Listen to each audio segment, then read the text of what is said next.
कर्तव्य अपना निभाना होगा, कोक का ऋण तो चुकाना होगा। Round of applause for Vivek ji.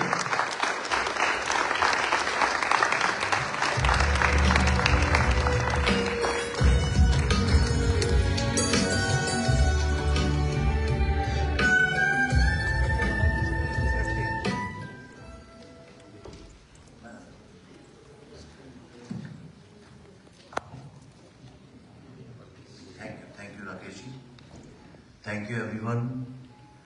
Thank you all the dignitaries, all the wonderful dancers, Vice Chancellor Sahib.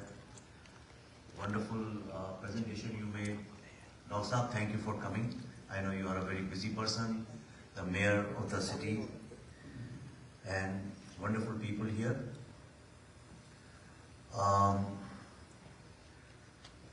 Whatever I had to say about the background of the movie, I made that presentation so that you get the gist of why we made this movie. A lot of people ask me, why are you making these kind of movies? First of all, let me tell you, I started my career in film industry making typical Bollywood films. Bollywood, not in a derogatory manner, but Bollywood as a genre of films. The Bollywood basically has come to mean, not that it meant like that, but it has come to mean in post-truth era as a genre of films which assumes that the audience is dumb, that the audience is not curious, that audience doesn't want to know anything. And just to prove my point, I'll tell you that there is 150 years of history of cinema all over the world. Almost every country produces cinema. There are various genres within genre, like action. There are like action, murder action, mystery action. In thrillers, there are hundreds of this thing. In horror, there are various kinds of horror genres. There are family dramas, social dramas, whole political dramas, crime dramas, mafia dramas. There are multiple genres, but there is only one genre which Bollywood has invented, and that's called mindless comedies. Nowhere in the world you will find this term except for Bollywood. Mindless comedies. It assumes that you don't have to apply the mind. Second example I'll give you to prove my point. If you read the reviews, not the reviews, even speak to producers and studios and stars and one of the biggest critics, when they write the review, they write, it's a wonderful movie if you leave your mind behind. Leave your mind at home, then you will really enjoy it. And those kind of movies are not made once, but twice, thrice, 4 times, 5 times, part 1, part 2, part 3, and people say, aha, leave your mind behind. The third point I'll give you to prove my point is nowhere in the world this dialogue has been used except for in a Bollywood movie, and it is being repeated by the topmost stars, some of the best directors. And wherever I go, Pallavi is a witness, people ask me this question, which is, cinema means entertainment, entertainment, entertainment. If cinema means entertainment, entertainment, entertainment, then why watch cinema? Go to a circus, that's also entertainment. In India, in every nook and corner, people are making the monkeys dance. Stand and watch a monkey dancing. That is also entertainment. Go to a cabaret. That's pure, more than entertainment actually. It will result into something.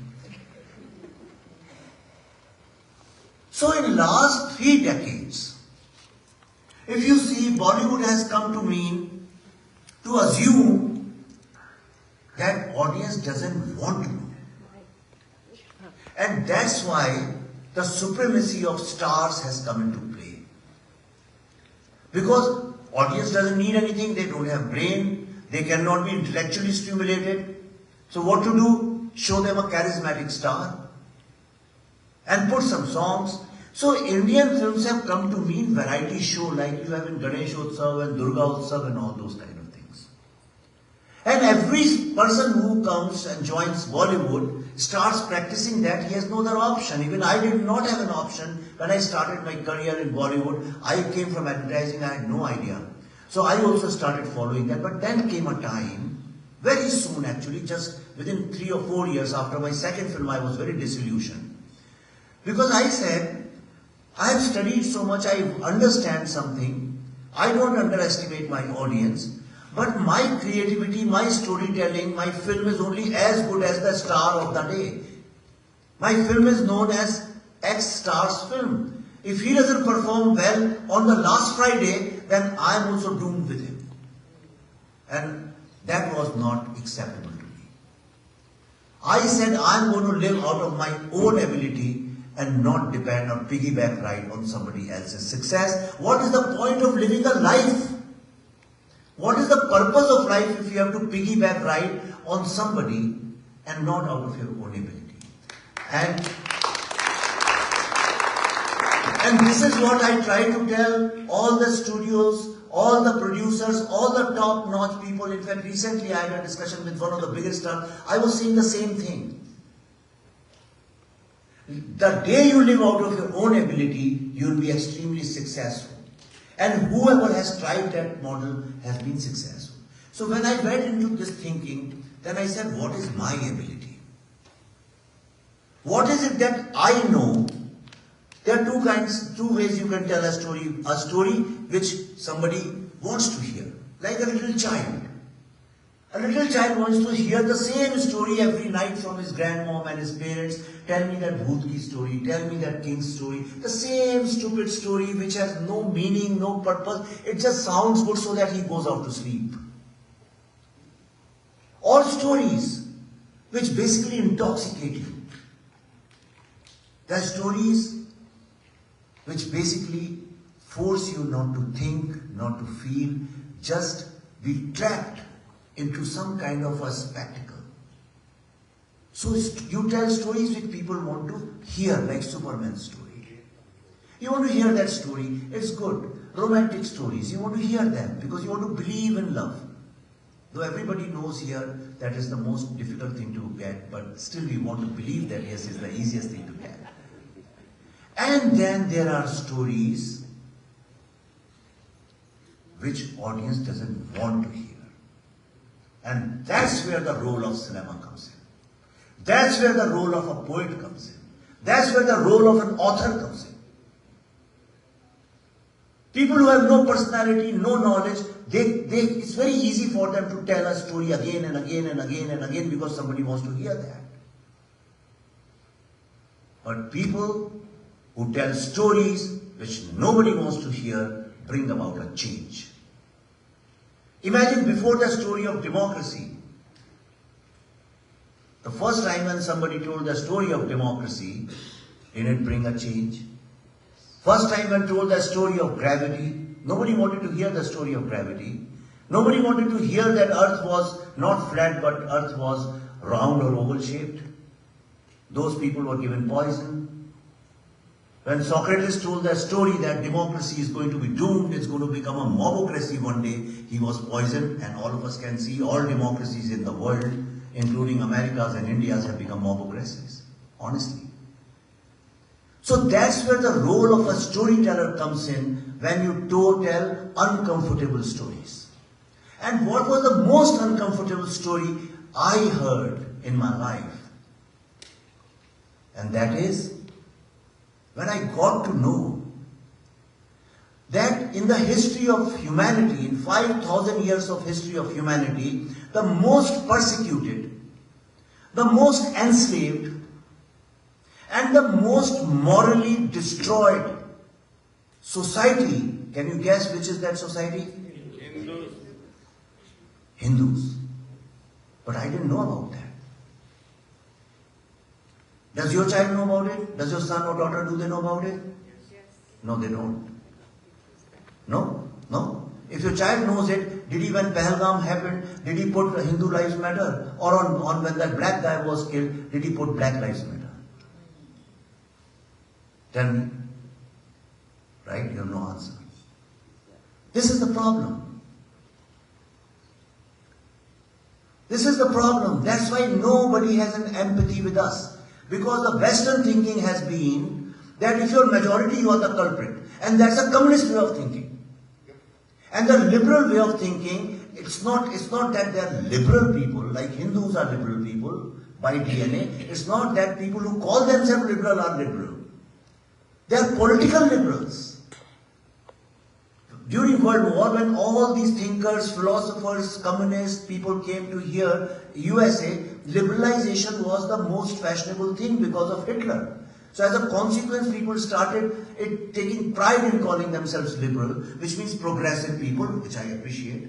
Progressive, inclusive, forward-moving, people who have critical thinking, those are liberal people. But at the same time, this liberal thinking also created a dogma which believes that if you are majority, then you are the oppressor. Because it divided the entire world into oppressor and oppressed. Hindus became oppressors in India and Muslims became oppressed forever. And this was a complete lie. This was such a big lie that not even one great leader of India, including Mahatma Gandhi, Nehru, any leader worth his salt, Indira Gandhi, Rajiv Gandhi, nobody addressed this problem. I'll tell you how. What happened so that we got partition? What was the reason? The reason was, you heard Jinnah in my presentation. What is he saying? We are not minority. We are the second largest majority. And therefore we should have a separate nation. He's saying himself. It was his voice, not my voice. But in India, even now, Muslims are second largest majority. But every single government, including this government, calls them minority. And the world thinks that we are the oppressors. So, when Muslims, who basically are the converts, it's not that they came from outside, they are not Mughals. Indian Muslims are not Mughals, not Turkish, they are converts from here. And who converted? People who were weak, or people who were greedy for money or for some kind of charm, some kind of attraction. They converted because they were given better posts during the Mughal Empire or during the British Empire. I have tons and tons of pages from different books which says that all these pickpockets and thieves in jails, they would say, okay, if you become a Muslim, we'll free you. And they immediately converted into Muslims and they were freed and they came outside. That's why all the underworld controlled the political space in India. So when this war took place, look at it like the real, I don't know Mahabharata actually happened or not, though I want to believe it happened, but there's no, I did not witness it. But there is something which I can see even now, the partition of India definitely happened. If you look at it as Mahabharata, it was a war. It was a war. Who won in that war? Tell me who won in that war? Who? No. If the war of partition of India, in the war of partition of India, who won that war? Who won? Who lost? Who's the victim? But what does the world believe? What does your child believe?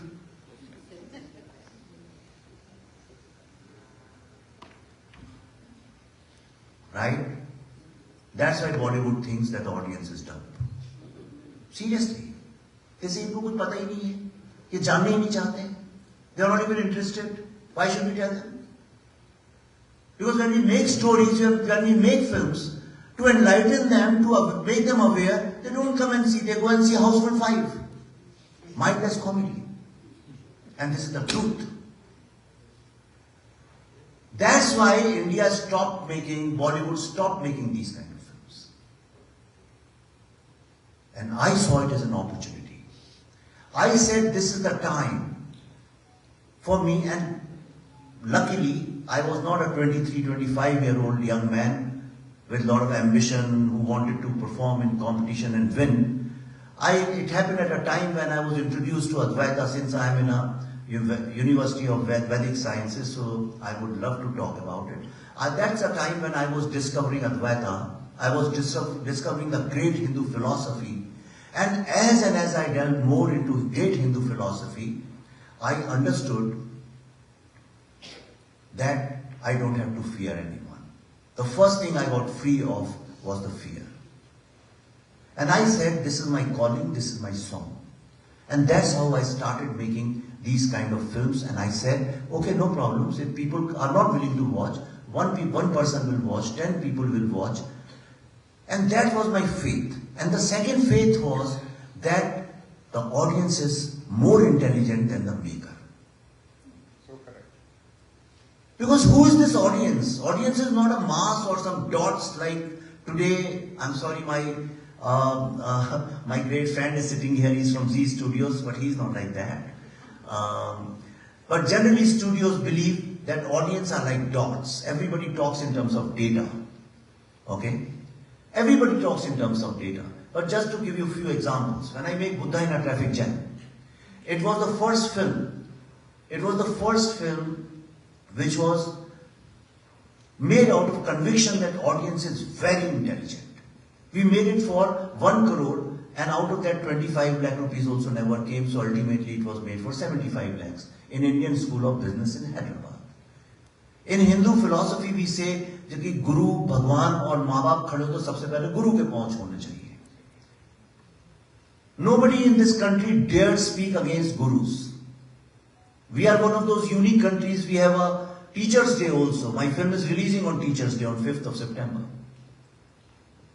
But we did research and we made a film where we said that teachers today in the university, they are brainwashing younger generation and converting them into urban accents.